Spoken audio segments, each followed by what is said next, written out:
नमस्कार, मैं टीना वानामेका हूँ, जो that I may know him ministries से हूँ। आज हम माताओं के बारे में बात कर रही है। हम ये देखने जा रहे हैं कि एक माँ के हृदय में क्या क्या शामिल होता है। एक माँ के दिल में क्या है। पहली बात जो हम देखेंगे वो ये कि माँ क्या है। परिभाषा के अनुसार माँ एक महिला अभिभावक होती है, लेकिन एक माँ इससे कहीं अधिक है। एक माँ का अपने बच्चे के प्रति हृदय कई पहलुओं से भरा होता है, और आज हम इनमें से कुछ पहलुओं पर नजर डालेंगे। जब हम माताओं के बारे में बात करते हैं तो हम ईश्वरीय माताओं की बात कर रहे होते हैं। एक माँ जो यीशु से प्रेम करती है, जो परमेश्वर के वचन और स्वयं परमेश्वर पिता में अपनी शक्ति और अपना स्रोत पा रही है, वह उस माँ बनने और माँ का हृदय प्रदर्शित करने के लिए आवश्यक हर चीज के लिए उस पर निर्भर है। आज हम कुछ अलग अलग क्षेत्रों पर नजर डालेंगे। इनमें माँ का प्यार, माँ का विश्वास, माँ का दिलासा, माँ का आशीर्वाद और माँ का प्रशिक्षण और सेवा शामिल होगी। ये सभी क्षेत्र एक माँ के हृदय का हिस्सा हैं, और ये सभी ऐसे क्षेत्र हैं जिनकी उस माँ के बच्चों को आवश्यकता होती है। मैं यहाँ ये भी कहना चाहता हूँ कि मातृत्व का एक और प्रकार भी है। यदि आपके पास भौतिक बच्चे नहीं हैं, तो आध्यात्मिक मातृत्व भी मौजूद है।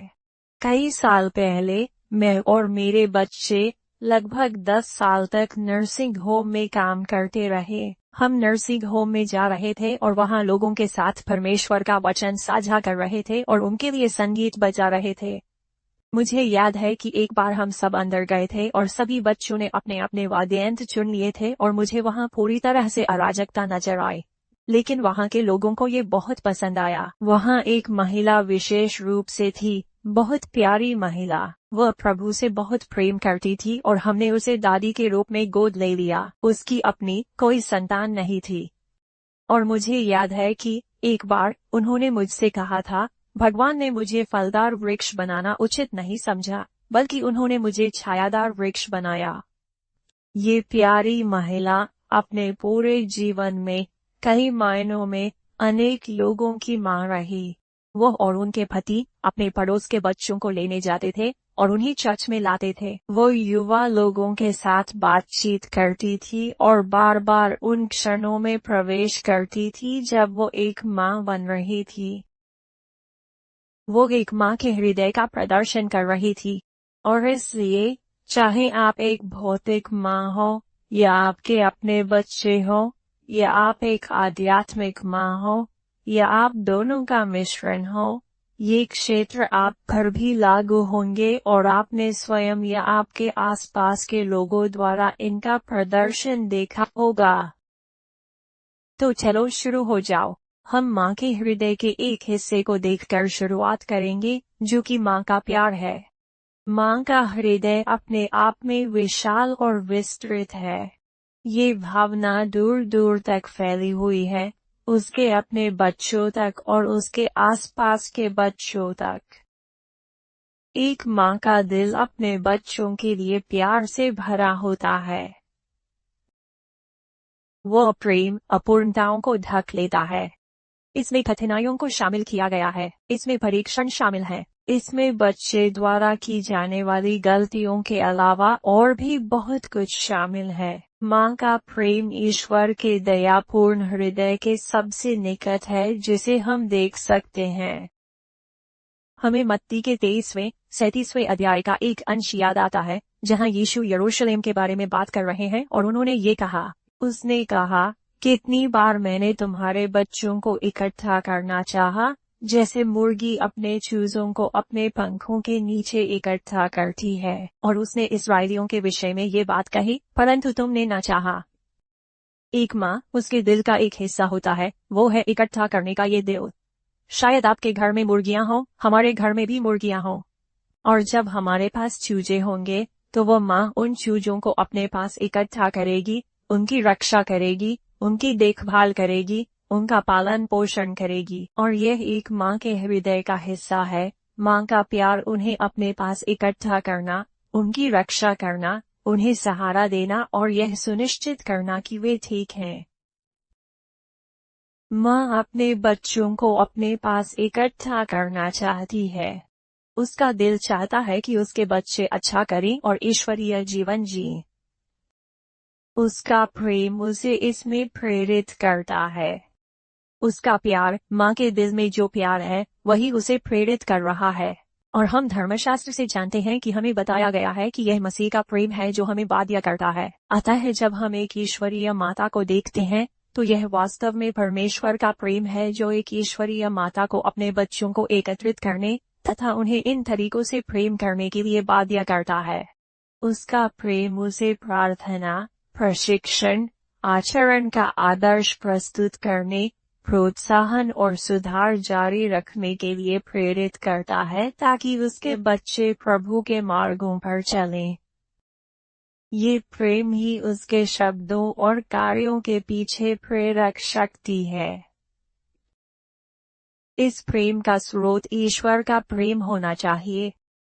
एक माँ को अपने बच्चों पर उस स्तर का प्रेम उड़ेलने से पहले परमेश्वर के प्रेम का अनुभव करना आवश्यक है। ये परमेश्वर का प्रेम है जो उसके अपने प्रेम को शुद्ध करेगा। अतः जब हम परमेश्वर के साथ बैठते हैं, माता के रूप में, जब हम प्रभु के साथ बैठते हैं, तो वो हमारे प्रेम को शुद्ध कर देगा। हम उससे ऐसा करने के लिए कह सकते हैं, हे परमेश्वर, मेरे प्रेम को शुद्ध कर। मेरी प्रेरणा को शुद्ध करें ताकि मैं उस स्थान पर चल सकूं जहां से मेरा स्रोत केवल है, तथा अपने बच्चों से प्रेम करने के लिए केवल आपके प्रेम से ही प्रेरणा प्राप्त कर सकूं। जैसे एक माँ दाखलता में बनी रहती है या मसीह में निवास करती है, वैसे ही परमेश्वर का प्रेम सचमुच उसके बच्चों को दिखाया जाता है। एक माँ द्वारा दिया गया प्रेम ऐसा भी हो सकता है जिसका स्रोत ईश्वर न हो। वो प्रेम सशर्त प्रेम है। यदि आप X करेंगे तो मैं आपके लिए Y करूंगा। यदि आप यहाँ अच्छे हैं तो मैं वहाँ भी आपके साथ अच्छा व्यवहार कर सकता हूँ। तो हम देखते हैं कि इसमें शर्तें जुड़ी हुई हैं। ये सशर्त प्रेम है। यही मानवीय प्रेम है। हम उस तरह के प्यार की बात नहीं कर रहे हैं। हम एक माँ के माध्यम से प्रवाहित होने वाले ईश्वर के प्रेम के बारे में बात कर रहे हैं, क्योंकि उसने स्वयं ईश्वर के प्रेम का अनुभव किया है। कई बार हमारे भीतर जो प्रेम होता है, वह वास्तव में परमेश्वर के प्रेम के विपरीत होता है। अतः जो प्रेम हमारे भीतर स्वाभाविक रूप से पाया जाता है, वो समाप्त नहीं होने वाला है। यह वो काम नहीं करेगा जो हमारे बच्चों के दिलों और जीवन में किया जाना चाहिए। मैंने जो सीखा है वो ये है कि, जैसा कि मैंने कहा, हमारा प्यार ही सब कुछ नहीं है। मेरा प्यार इसे पूरा नहीं करेगा। मेरा प्यार पर्याप्त नहीं है। मेरा अपना प्रेम उस तरह से विस्तारित, व्याप्त और दयालु नहीं हो सकेगा जैसा कि होना चाहिए।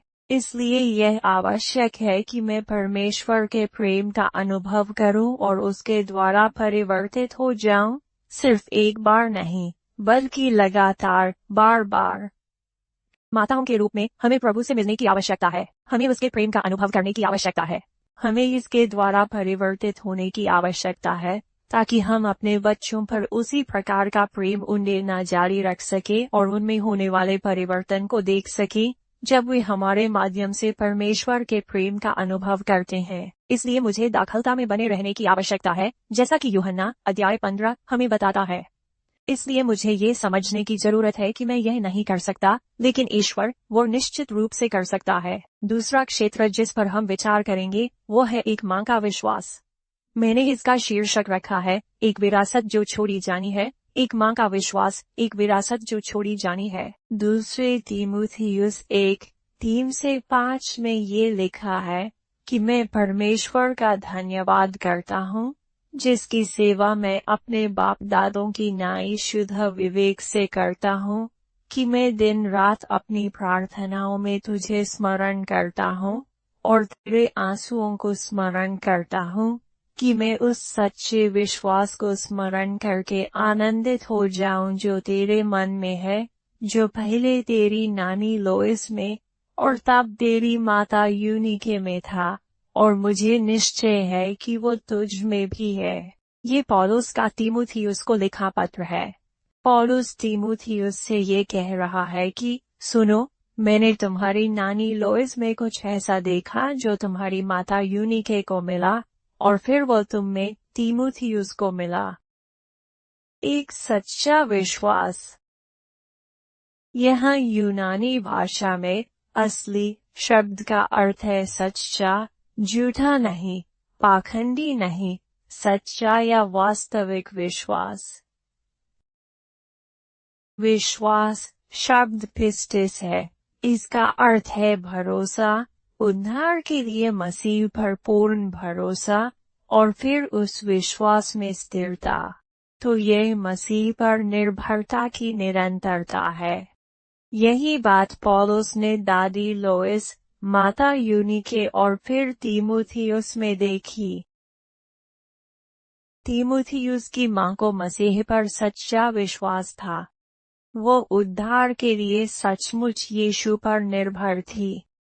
उसकी मां लोइस ने उसे यह विश्वास सिखाया और उसने इसे अपने बेटे तीमुथियुस को भी सिखाया। यह विश्वास का एक पीढ़ी से दूसरी पीढ़ी तक, फिर अगली पीढ़ी तक, और आशा है कि यह आगे भी चलता रहेगा।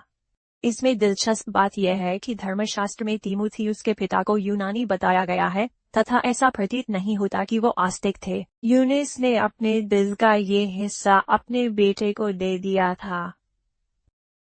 तिमोथी ने उस ईमानदारी का अनुसरण करने का निर्णय लिया था जो उसने अपनी दादी और अपनी माँ दोनों में देखी थी। माता के रूप में हम अपने बच्चों के लिए एक विरासत छोड़ जाएंगे। हम अपने कार्यों, अपने शब्दों और अपने दृष्टिकोण के माध्यम से इसका चयन करेंगे। प्रत्येक शब्द, प्रयुक्त प्रत्येक स्वर, दिखाया गया प्रत्येक दृष्टिकोण, इनमें से प्रत्येक हमारे बच्चों को कुछ न कुछ सिखाएगा। हम अपने बच्चों को मसीह पर भरोसा कैसे दिखाएंगे? हम इसे कैसे करते हैं? अब तक हमारे जीवन में इसका क्या प्रभाव पड़ा है? हम ईमानदार विश्वास, सच्ची आस्था और पाखंड की कमी की विरासत को कैसे आगे बढ़ा सकते हैं? हमारे बच्चे होने से पहले ही मैं और मेरे पति मसीह के पास आ गए थे। हम अपने पहले बेटे के जन्म से लगभग 2 वर्ष पहले मसीह के पास आए थे, और हमारे 4 बच्चे हैं।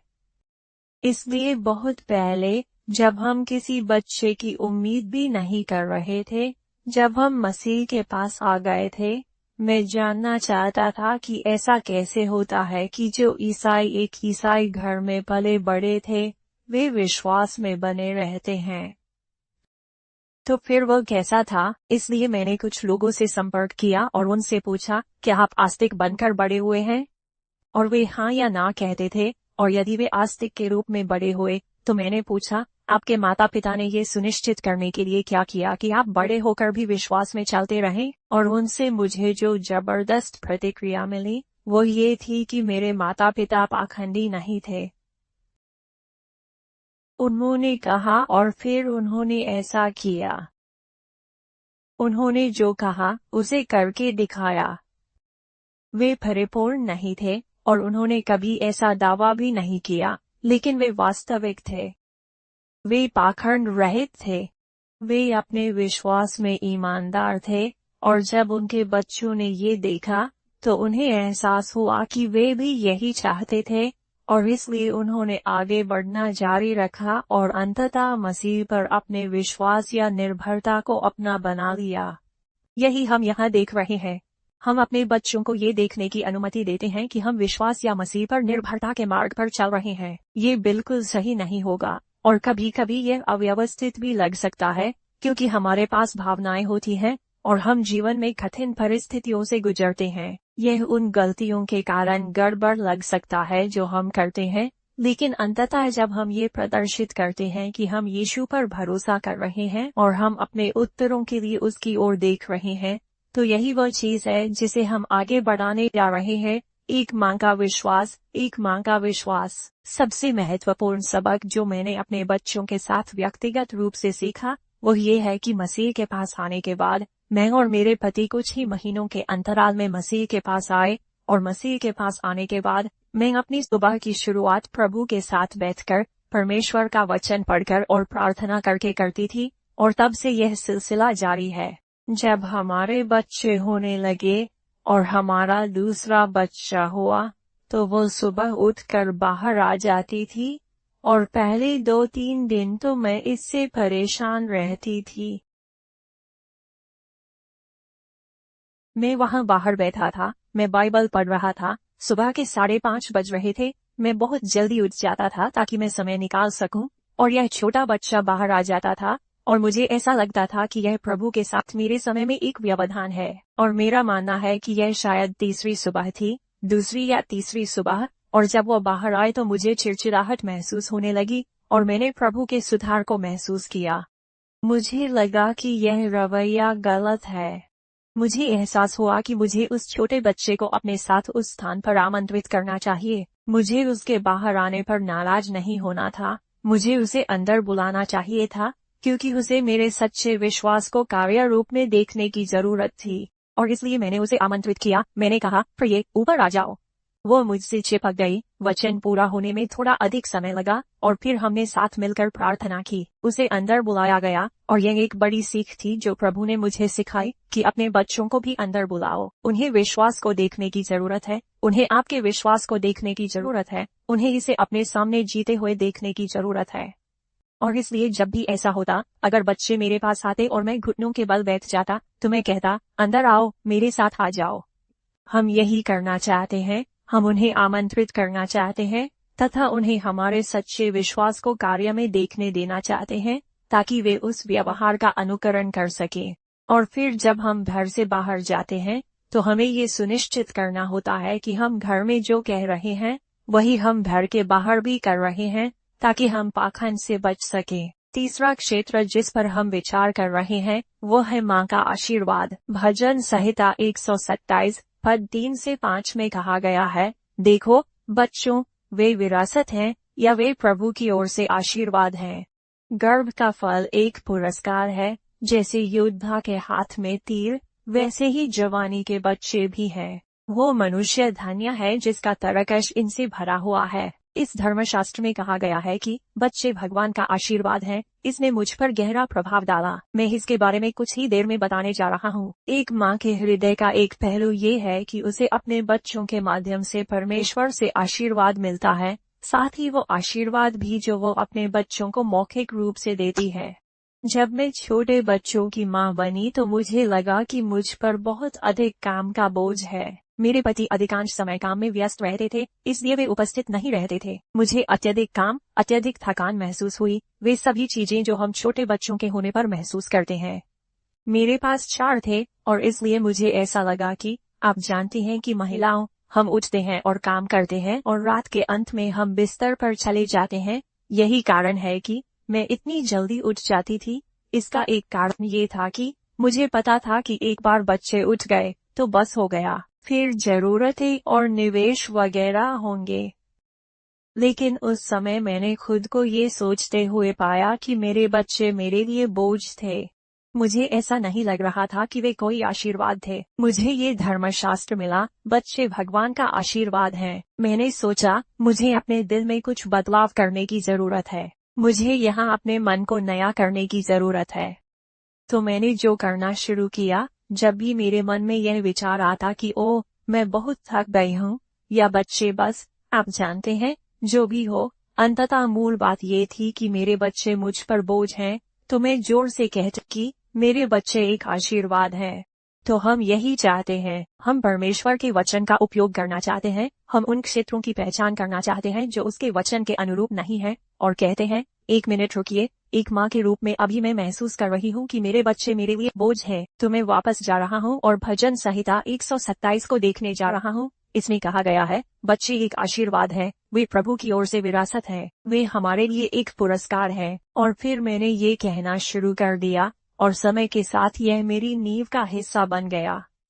और फिर मैंने इस पर विश्वास कर लिया, और फिर मैं उस स्थान से अपने बच्चों से बात करना शुरू कर सकता था, और मैं उन्हें अपने शब्दों से आशीर्वाद दे सकता था। मैं उनसे कहूँगा, आप मेरे लिए एक आशीर्वाद हैं, और आप न केवल मेरे लिए एक आशीर्वाद हैं, बल्कि आप हमारे परिवार के लिए एक आशीर्वाद हैं। और आप न केवल हमारे परिवार के लिए एक आशीर्वाद हैं, बल्कि आप अपने आसपास के लोगों के लिए भी एक आशीर्वाद हैं। और इसलिए इन चीजों को करके जब हम अपने बच्चों को आशीर्वाद देते हैं, तो हम उन्हें स्वीकृति और सुरक्षा की भावना दे रहे होते हैं जो उन्हें अपनी माँ के हृदय के एक हिस्से में उस माँ के आशीर्वाद में मिलती है। हमारे बच्चों पर इसका बहुत अधिक प्रभाव पड़ता है। और इसमें दिलचस्प बात यह है कि नीतिवचन 31 में कहा गया है कि यह नीतिवचन 31 स्त्री, वो एक स्त्री है, कि उसके बच्चे और उसका पति उसे उठाएंगे और धन्य कहेंगे। और इसलिए हम अपने बच्चों को आशीर्वाद देने में निवेश करते हैं, यह विश्वास करते हुए कि वे एक आशीर्वाद हैं, और फिर हम उन्हें ये बात बताते हैं, हम उनसे यह बात कहते हैं, और फिर वे पुनः उठ खड़े होते हैं और हमें धन्य कहते हैं। अगला क्षेत्र जिस पर हम विचार करेंगे वो है माँ का आराम। यशायाह 66 आयत 13 में ये लिखा है, जैसे माता अपने पुत्र को शांति देती है, वैसे ही मैं भी तुम्हें शांति दूंगा। अतः परमेश्वर कह रहा है, मैं तुम्हें उसी तरह सांत्वना दूंगा जिस तरह एक व्यक्ति अपनी माँ से सांत्वना पाता है। यहाँ हिब्रू में सांत्वना के लिए शब्द कोम है, जिसका अर्थ है अनुकूल अर्थ में खेद प्रकट करना या दया करना या सांत्वना देना।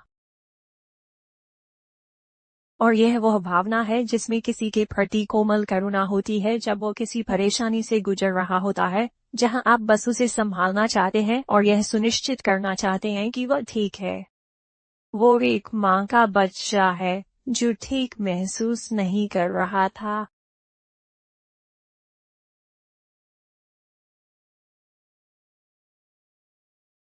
और मैं बाहर बैठक कक्ष में बाइबल का अध्ययन कर रहा था, और वह बाहर आया और बोला, माँ, मेरी तबीयत ठीक नहीं है। और वह बस अपनी माँ के साथ चिपक कर बैठना चाहता था और माँ की उपस्थिति का सुख पाना चाहता था। और जब मैं बाइबल का अध्ययन कर रहा था तो वो मेरे साथ लेटा रहा। तो फिर से यह निमंत्रण है, आओ प्रिया, आओ, इसमें मेरे साथ शामिल हो जाओ। और फिर एक आराम है जो हमें माताओं में मिलता है, और कभी कभी हम इसे सिर्फ उनके साथ रहकर ही पा लेते हैं। ईश्वर ने माताओं के बारे में कुछ ऐसा बनाया है कि हमें उनकी उपस्थिति में ही आराम मिलता है। लगभग 2 सप्ताह पहले मुझे हमारे एक बच्चे का फोन आया और उसने पूछा, माँ, आप घर कब आ रही हैं? और मैंने कहा, ठीक है, मैं इस समय तक घर आ जाऊंगा। क्या चल रहा है? क्या कुछ हो रहा है? और उसने कहा, नहीं, मुझे बस तुम्हारी याद आती है और मैं आपको बताऊंगी कि मैंने क्या किया। मैंने काम जल्दी निपटा दिया ताकि मैं जल्दी घर जा सकूं, ताकि मैं अपने बच्चे के साथ रह सकूं, क्योंकि उन्हें अपनी माँ के आराम की, उनके साथ रहने की जरूरत थी। और वो बच्ची जो कि एक युवा वयस्क है, जैसे ही मैं दरवाजे के अंदर आई, उसने आकर मुझे गले लगा लिया। और मुझे लगता है कि वयस्क होने के बाद भी कभी कभी हम बस अपनी माँ के साथ रहना चाहते हैं, हम अपनी माँ को फोन करना चाहते हैं, हम उसकी आवाज सुनना चाहते हैं, और अब हम सभी ऐसा नहीं कर सकते। शायद हमारी माँ प्रभु के पास चली गई है, या वो अब इस क्षेत्र में नहीं है। जो भी हो, हम सब ऐसा नहीं कर सकते, लेकिन हम में से जो ऐसा कर सकते हैं, उन्हें उस महान आशीर्वाद को समझने की जरूरत है जो हमें एक माँ के आराम में मिलता है। अगला क्षेत्र जिस पर हम विचार करेंगे वो है माँ का प्रशिक्षण। एक माँ अपने बच्चे को प्रशिक्षित करने जा रही है। व्यवस्था विवरण 4 से 7 ये शेमा है, और इसमें लिखा है, हे इस्राएल, सुनो, हमारा परमेश्वर यहोवा एक ही है। तू अपने परमेश्वर यहोवा से अपने सारे मन, अपने सारे प्राण और अपनी सारी शक्ति के साथ प्रेम रखना। और ये वचन जो मैं आज तुझको आज्ञा देता हूँ, वे तेरे हृदय में होंगे, वे तुम्हारे हृदय में होंगे। तुम इन्हें अपने बच्चों को लगन से सिखाना। और तू घर में बैठे, मार्ग पर चलते, लेटते, उठते, इनकी चर्चा करना। हमें माताओं के रूप में अपने बच्चों को आध्यात्मिक रूप से प्रशिक्षित करना है। हम इस बारे में पूरी मेहनत से काम करेंगे। हम उनके जीवन और उनके हृदय में परमेश्वर का वचन पहुंचाने के तरीके खोजने जा रहे हैं। हम निवेश में उद्देश्यपूर्ण रहेंगे। हम उन्हें पढ़ने के लिए बाइबल की कहानियां ढूंढने जा रहे हैं। हम ऑडियो पुस्तकें लाने जा रहे हैं। हम वो सब करने जा रहे हैं जो हमें अपने बच्चों को परमेश्वर के वचन से आध्यात्मिक सत्य से घिरने के लिए करना चाहिए। मुझे याद है जब हमारे बच्चे छोटे थे तो मुझे धर्मग्रंथों के गीत मिले थे और हम हर बार कार में बैठते ही उन्हें बजाते थे। हमारे पास धर्मग्रंथों के गीत बजाने वाली सीडी थी और ये हमारे काम का हिस्सा है। माता के रूप में हमारे हृदय का एक भाग हमारे बच्चों को प्रशिक्षित कर रहा है। नीति वचन 22 श्लोक 6 बहुत लोकप्रिय श्लोक ये है कि बच्चे को उस मार्ग पर प्रशिक्षित किया जाए जिस पर उसे चलना चाहिए, और जब वे बूढ़े हो जाएंगे तब भी वे इससे विमुख नहीं होंगे। यह एक ऐसी भावना है जिसमें हमारे निवेश को उद्देश्यपूर्ण बनाने का विचार निहित है। अपने बच्चों के साथ मिलकर उन्हें मसीह का अनुसरण करने के लिए प्रेरित करें। एक माँ उस बच्चे की रखवाली करती है जो अंततः प्रभु का है। वो अपने बच्चे को हर तरह से परमेश्वर से प्रेम करना सिखाने के लिए उद्देश्यपूर्ण प्रयास करेगी। और अंतिम क्षेत्र जिस पर हम विचार करेंगे वो है माताओं की सेवा। मत्ती 20:28 मनुष्य का पुत्र सेवा कराने नहीं बल्कि सेवा करने आया है। एक माँ अपने परिवार की सेवा करके अपने राजा की सेवा में मसीह के पद चिन्हों का अनुसरण करती है। वो उन पर अपना सब कुछ लुटा रही है। वो सेवा के माध्यम से उनमें निवेश कर रही है। कभी कभी हमें ऐसा महसूस हो सकता है कि हम अपने परिवार के लिए जो सेवा ला रहे हैं वो बहुत साधारण है। मैं फिर से खाना बना रहा हूँ, ये फिर से है, मैं इसे फिर से करने जा रहा हूँ, मैं फिर से ऐसा करने जा रहा हूँ, यहाँ ये है और यहाँ वह है। लेकिन उन स्थानों पर हमें ये याद रखना होगा कि हम जो कुछ भी कर रहे हैं उसे हम प्रभु को सौंप सकते हैं और यह एक तरह से परमेश्वर द्वारा पवित्र और उपयोगी बन सकता है। मैं ये रात्रि भोजन पुनः बना रही हूँ और हे ईश्वर, मैं आपकी सेवा के रूप में इसे आपको अर्पित करना चाहती हूँ। मैं जानता हूँ कि यीशु सेवा करने आए थे, सेवा करवाने नहीं। उसे सेवा दी जा सकती थी, इसमें कोई संदेह नहीं कि उसे सजा दी जा सकती थी। उसने ऐसा नहीं किया। और यीशु ने सिखाया कि इनमें से जो सबसे बड़ा है वो सबसे छोटा होगा। वे सभी स्थान जिनमें माताएं बार बार सेवा में निवेश करती हैं, वे सभी उसके राजा की सेवा के क्षेत्र हैं।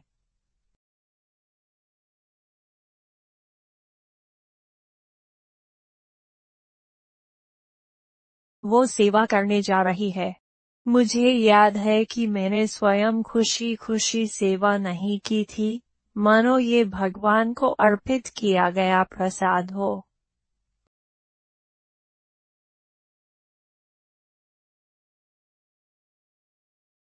परमेश्वर हमें उन क्षेत्रों में प्रशिक्षित करना चाहता है और हमें उस स्थान पर लाना चाहता है जहां हम कह सके, ही प्रभु, यह आपके लिए है और यह हमारे राजा की सेवा का, हमारे परिवारों की सेवा का क्षेत्र है। इसलिए हमने कुछ अलग अलग स्थानों पर विचार किया है। हमने एक माँ के हृदय को देखा है, हमने माँ के प्यार को देखा है,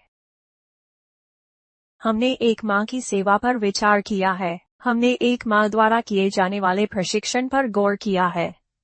हमने उन निवेशों के बारे में बात की है जो एक माँ अपने बच्चों के लिए विभिन्न स्तरों पर करती है।